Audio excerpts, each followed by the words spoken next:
Greatness isn't a single spark. It's a stack that keeps burning under pressure. Naoya Inoue is different because every layer, rare physical gifts, elite mechanics, meticulous preparation, ruthless choices, locks into place at fight speed. His power travels because it's built, not borrowed. Accuracy, timing, leverage, balance, and punch selection that hits the right target at the right moment without telegraphing. He freezes opponents with the jab to the body, draws counters with feints, then threads the right hand or turns over the left hook.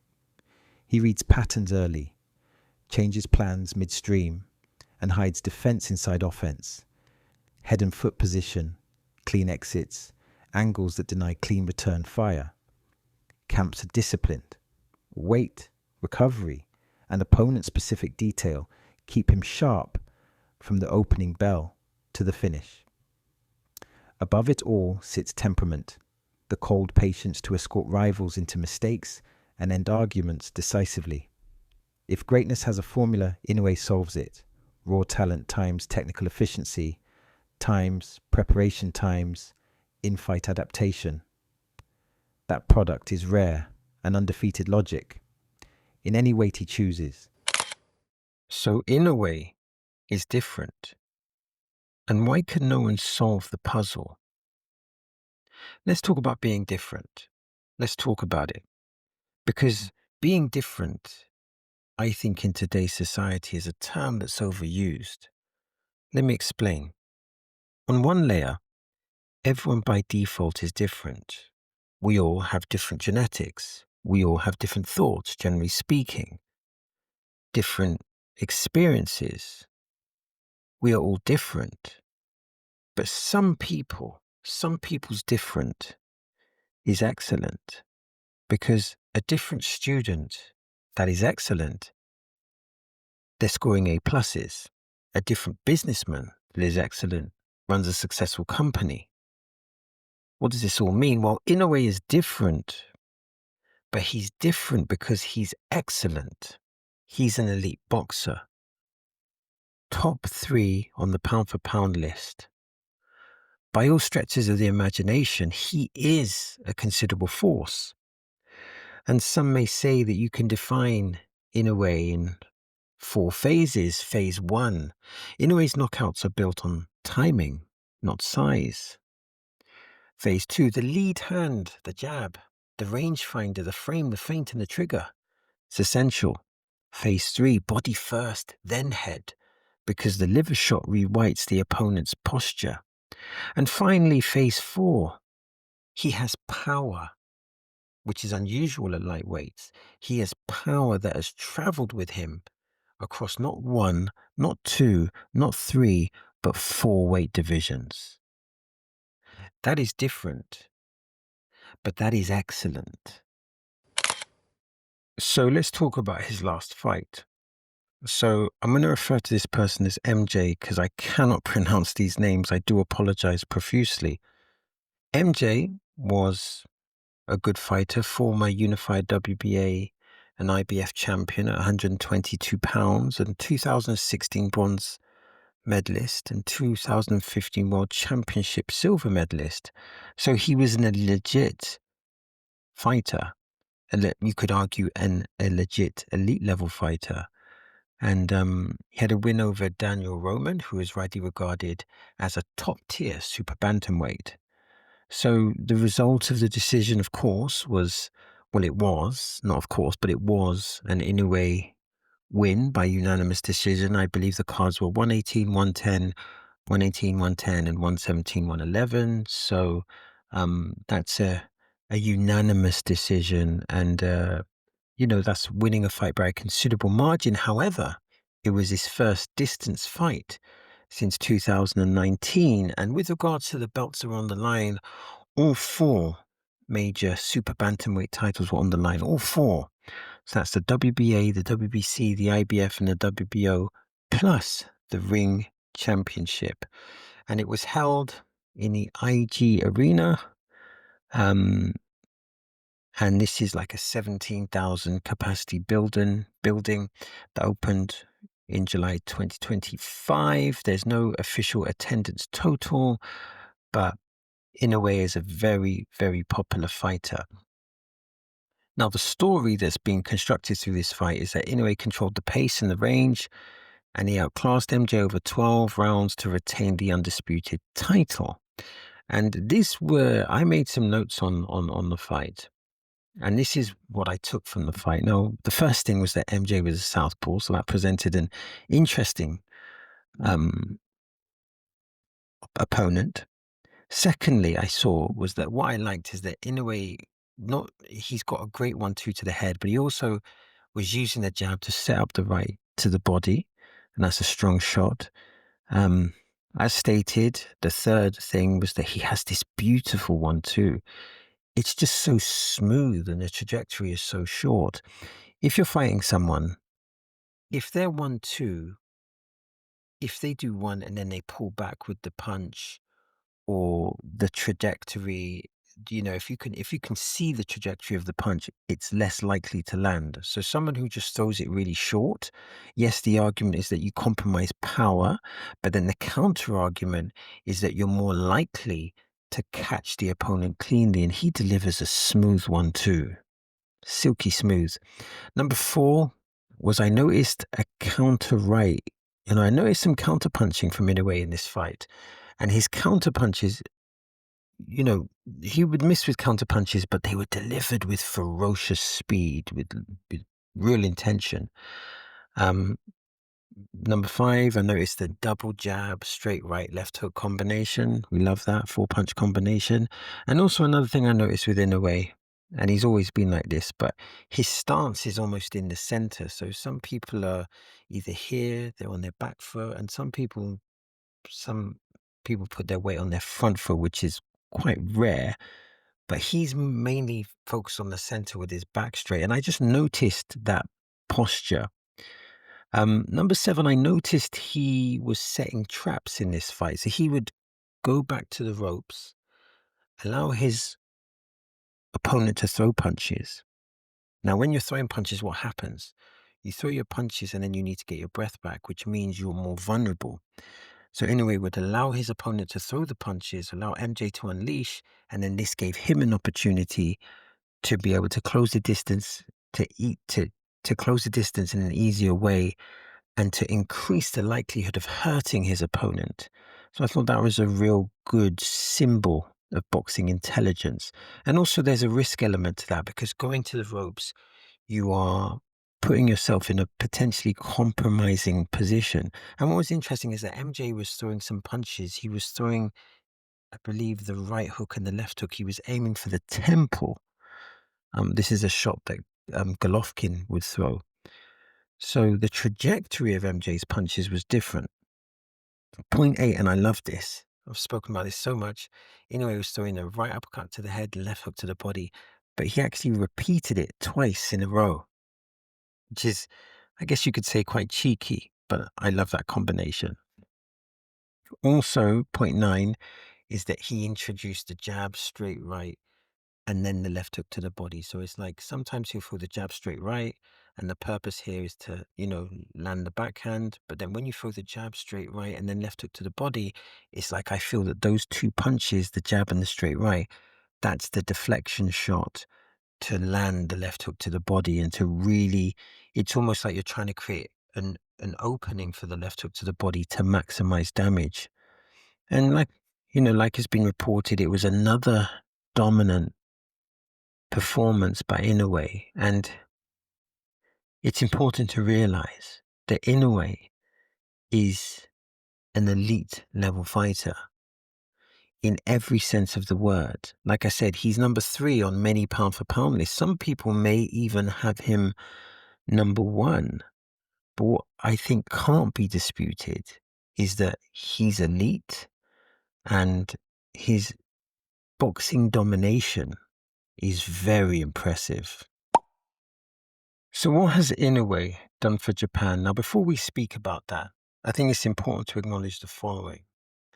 I believe that great boxers have great cultural significance. Let me repeat. I believe that great boxers have great cultural significance. Mike Tyson, for example, was popular not just for his victories, but the manner of his victories, the ferocious knockouts. He became part of American culture. Muhammad Ali was a boxing legend, but he was also a cultural legend.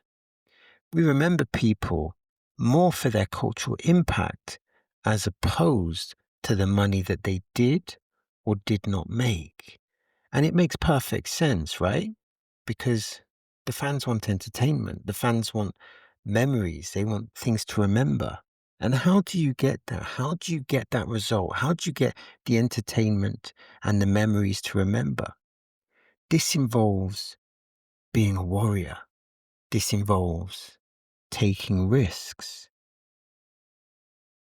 And Inoue has had such a massive cultural impact on Japan. Huge. Let's talk about it. So, apart from being a great boxer, this is more looking at his cultural impact now. So he turned boxing into a mainstream appointment event again. His Tokyo fight versus, I can never pronounce these names, Luis Neri, set the highest peak viewership in Japan's Amazon Prime Video history, even surpassing the 2023 World Baseball Classic Final, which, for context, is Japan's biggest recent sports TV moment. And additional to this, he brought big-time boxing back to the Tokyo Dome. Inoue was the first boxing card at the Dome in 34 years. So the Neri, again, apologies for pronunciation. When he fought this person, it was the first boxing card at the Dome for 34 years. And last time before that, I believe it was Tyson. So a symbolic national stage returned for the sport. And the crowds, they were reported to be 50,000, which, of course, underlines the mass appeal, the cultural impact. And local business press estimate that the event's gate revenues were soaring past previous domestic shows, and this is, driven by premium ticket prices and heavy sponsorship. Sponsorship is a massive part of any economic operation. And this, again, is evidence that he's an economic engine, but also he's a cultural engine. He has that cultural impact. And, Inoue has been identified as a unifier of casuals and purists, because when we talk about sport and when we talk about boxing, you have the boxing casual and you have the boxing purist. So some boxers, they may only appeal to the boxing purist, but boxers with significant cultural impact, they impact the boxing casual and the boxing purist. And, he's a technical master. Inoue is a technical master with knockout outcomes. And because of this is easy to market, not just to the boxing purists, but to the casual fans.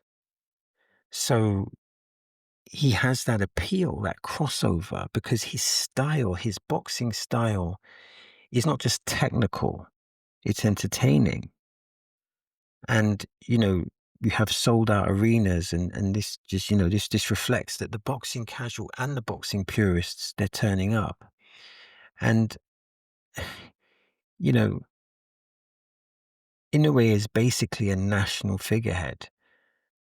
And from what I've read, Japanese outlets and international press alike frame him as the country's standard bearer. It's almost like, from a boxing perspective, he has Japan on his back, he has it on his back, and they're very proud, and they should be. They're very proud of what Inoue has achieved. And again, going back to his style is not just someone who has, won 4 different, has won championships in 4 different weight divisions. It's the manner of the victory. And again, this is the whole concept of being the warrior, taking risks, having passion. And this is the transference of not just connecting to the boxing purist, but connecting to the boxing casual. And to get that cultural impact, to have that massive cultural impact, I feel that there's a few things. You either need to be a knockout artist, or you need to have a dance partner that can enable you to create amazing spectacles of events. And Inoue has, and this is another amazing thing about Inoue, he's a power puncher at a very light weight. And this is almost unheard of. And it's so important to realize that, within the Japanese context, Inoue is legendary. He has a massive cultural impact. And I think it's always important to realize, when we're defining a boxer's worth, we need to look at their cultural impact, because that is so important. That's such an important currency. So what made Inoue great? In answering this, let's just unpack it a little bit, and let's ask, what creates greatness? When you think of, and stay with me here, when you think of Shakespeare, what made Shakespeare a great writer? Was it his ability for him to communicate his own experiences? Was it that? Was it his ability to recreate other people's experiences? Was it his observation, or was it something divine? Was it something that he was taught, or were those skills innate? What made Shakespeare great? Was Macbeth a psychological exploration of a real king or a real person? Or was it an analysis of his own psychology? What made Shakespeare great? And what makes a great writer? What makes a great athlete? What makes a great runner? What makes a great basketball player? What makes a great boxer? Is there a formula to greatness, or is it wired in the DNA? I think the short answer is that there's not one single thing that makes us great, I think. And I think with Inoue, it's not a single thing. It's not like this one thing. It's a combination of things. So let's explore that. Because if it's not one thing and it's a combination of things, then what is that combination? I think one of the things that is essential for his greatness is that he has this power, but this power, it travels up with the weights. It's not just heavy hands. It's a bit more complicated. It's a package of accuracy, timing, and leverage. He punches through the targets. So not punching, because you can punch at the target or you can punch through the target. But he often punches through the target using the legs, hips, and shoulders, keeping his balance after shots, and picks the right punch for the opening. This is the concussive impact without loading up. For example, when he throws the 1-2, he throws it fast. But sometimes he'll use the 1-2 as a deflection to set up that left hook to the body.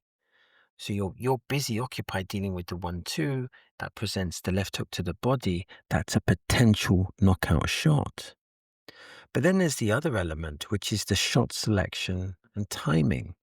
The jab to the body to freeze you, the feint to draw the counter, the right hook or the left hook into the gap. He lands cleanly with precision, and that's important. And then you have what some call ring IQ, I call it ring intelligence and adaptability.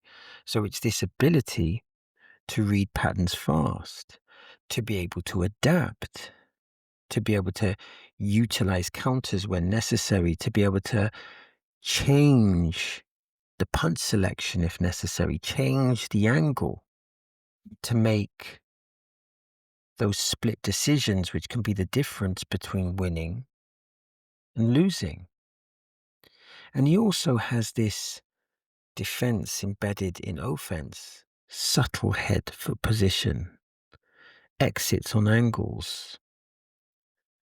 And you can't forget that, and I think this is critical of many people that are successful, not all, but many, that there's the preparation, the professionalism, but the preparation, the opponent-specific game plans, the disciplined camp habits, the weight management. When you're fighting at the lighter weights, the weight management is essential. And the recovery. And that's not just down to you, that's down to how great your team are. And this is all essential in terms of being sharp in round 1 and also being sharp in round 12. And then, of course, and this is a big one, especially if you look at the top 3 pound for pound now, is the temperament. Some call it the cold-blooded patience. Others may call it a form of stoicism.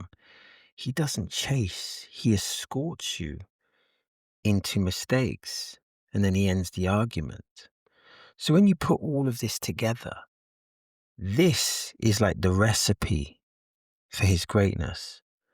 So it's not just his genetics, not just his experiences, not just his mindset, not just his preparation, not just his amazing punch selection, but it's the combination of all of those things.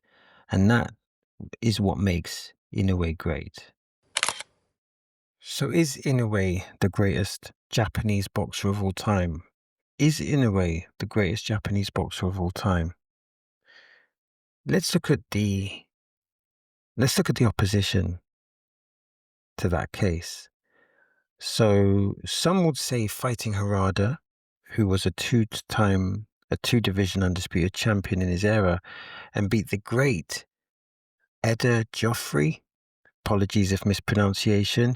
And for decades, he was the default #1 champion. So that's one of the strongest contenders. We also have other cases. We have, again, apologies for pronunciation, Yoko Goshiken, and he was the light flyweight titan, and he had 13 defenses. So 13 defenses, that's amazing credibility, but it was the extreme dominance that he had in one class, but it was extreme dominance. Then you had Shinsuke Yamanaka. Again, apologies for pronunciation. He was a bantamweight, and he reigned for 12 defenses, had an elite resume, and had a high co-rate. They called him the god of the left, I believe. And, that's another contender to the title. And then you had Kazuto, can't pronounce the second name, but this was Japan's first 4-division champion. And he had longevity and unifications and a pound-for-pound legacy. And then we have Hazumi, who was the 3-division champ, who rebuilt himself across eras and styles. And then you have Takashi, who was the super featherweight king with 11 defenses. And again, he had 11 defenses, which would obviously signify that he had a significant dominance. He had significant dominance. So what's good here is that there is a lot of competition here. And a lot of those fighters, a lot of those great fighters have not gotten the recognition that they deserve. So one would assume, if you're not from Japan, that Inoue is definitely the best boxer in Japan ever. But there is some very good competition. But generally speaking, the consensus is that Inoue is the best Japanese boxer that ever lived, mainly based on that he has an unmatched resume, because he's obviously part of the 4-belt era. He is the only one of 3 men in history to become undisputed champion in 2 divisions, 118 and 122 pounds. And his level of dominance across eras and weights is totally unique among Japanese fighters. Let's be honest, it's unique amongst most fighters. Most fighters will not become world champions, will not become world title contenders, let alone unified champions at different weights.